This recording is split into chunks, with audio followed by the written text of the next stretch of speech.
Welcome to Personal Injury Claims Explained by Foyle Legal, your trusted source for personal injury claims in Western Australia.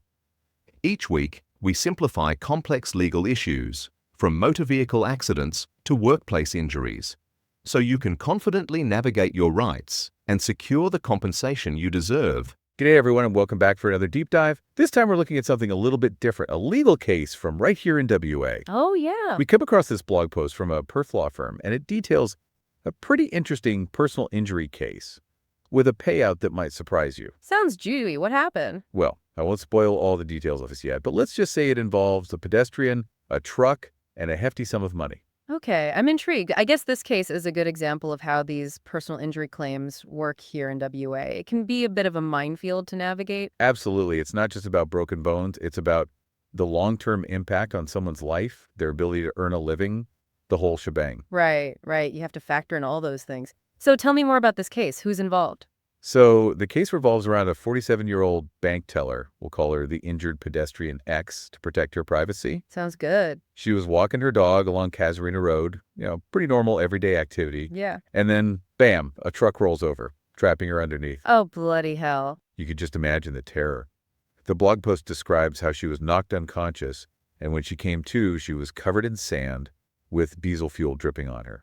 That sounds horrific. Yeah, she honestly thought the truck might explode. It's like something out of a nightmare. I can only imagine. So what sort of injuries did she sustain? Well, quite a few, actually. She ended up with a severe pelvic fracture. Ouch, that's got to be painful. Broken ribs as well. Jeez. And a fractured wrist. It's amazing she survived. I know, right? And each one of those injuries can lead to a whole separate legal battle. Yeah, for sure. They're all complex in their own way. The pelvic fracture in particular is interesting from a legal perspective. She needed multiple surgeries, including the insertion of plates and screws. That sounds pretty intense. It is, and it's these sorts of details that are really important in a personal injury case. They demonstrate the extent of the damage and the impact it has on the person's life. Right. You're not just talking about a few weeks of discomfort. This is life-changing stuff. Exactly. And on top of the physical injuries, she also developed PTSD. Oh, right. Makes sense after an experience like that. Flashbacks, nightmares, anxieties, especially when traveling in cars. Understandable. It's a reminder that the trauma from an accident goes far beyond the physical. 100%. Psychological trauma can be a real battle. And it's a big factor in these cases, too. It affects everything: work, sleep, relationships, you name it. So true. And in her case, all these injuries meant she couldn't go back to her job as a bank teller. Standing for long periods was just too painful. Right. That makes sense. And that's another key consideration in these claims, the loss of income. The court looks at not just what she's missing out on right now, but also her future earning potential. Yeah, it's about painting a full picture of the financial impact. So she's dealing with these horrific injuries, unable to work, and then she has to face the legal battle. Yeah, it's a lot to handle. She and her legal team had to go up against the insurer. That's never easy. They had to prove the extent of her injuries and the impact they had on her life, which is where the medical experts come in. They play a crucial role. Exactly. They provide that objective assessment of the damage, which is crucial for building a strong case, like a David and Goliath situation sometimes, going up against these big insurance companies. Oh, yeah. They have a lot of resources at their disposal. So did the injured pedestrian X. Did she get a good outcome in court? It's a good thing she had a decent legal team, because these cases can get really complicated, especially when it comes to the financial side of things. Yeah, that's what I'm curious about. How do they actually figure out how much money someone should get in these situations? It can't just be a random number, right? Oh, no, not at all. It's a very specific process. Here in WA, we have what's called heads of damages. Heads of damages. That sounds pretty serious. It is, but it makes sense when you break it down. Think of it like categories of compensation that the court looks like. Categories. Like what? Well, one category is pain and suffering. That covers the physical and emotional distress caused by the accident. Oh, right. So it's not just about putting a price on a broken bone. It's about recognizing the ongoing impact, right? Exactly. And then there's loss of earnings, which compensates for the income the person's lost because of their injuries. Makes sense. So like in the injured pedestrian X's case, she couldn't go back to her job as a bank teller. Right. And this category takes into account not just what she's lost already, but also what she would have earned in the future. Wow. So they're really trying to make up for all those lost wages. As much as possible, yes. And then there's another head of damage for future medical expenses. So that's for all the ongoing treatment and rehab she'll need? Exactly. It covers everything from doctor's appointments to physiotherapy, maybe even modifications to her home if she needs them. It's like they're trying to predict the financial burden down the track. That's a good way to put it. They're looking at the long-term impact of the injuries. But remember, every case is unique.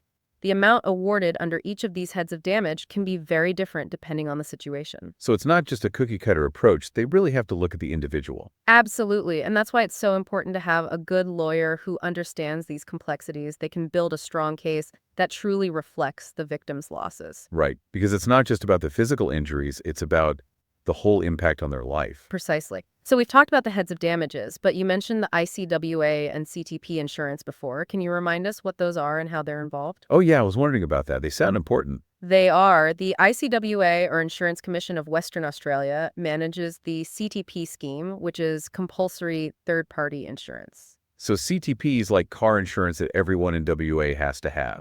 You got it. It's designed to protect people injured in car accidents, no matter who's at fault.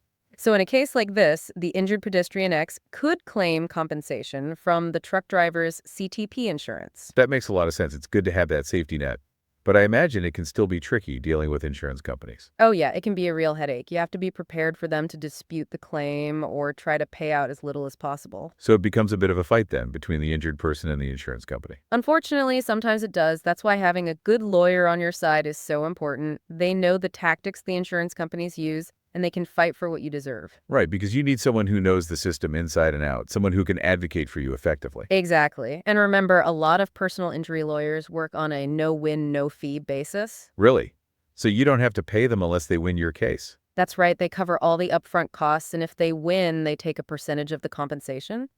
But if they lose, you don't owe them anything. Wow, that's great. It makes legal representation much more accessible, especially after something like an accident when you might be struggling financially. Absolutely. It levels the playing field and gives people access to justice, but it's important to remember that behind all this legal stuff, there's a real person who's been through a traumatic experience. Right, we can't forget that. It's not just about the money, it's about the human impact. It can be a real uphill battle sometimes, but you're right. It's important to remember the human side of these cases. For sure. And I think we've given our listeners a pretty good overview of the whole process. Hopefully it's given them a better understanding of how things work here in WA. You never know when you might need this info. Exactly. Knowledge is power, as they say.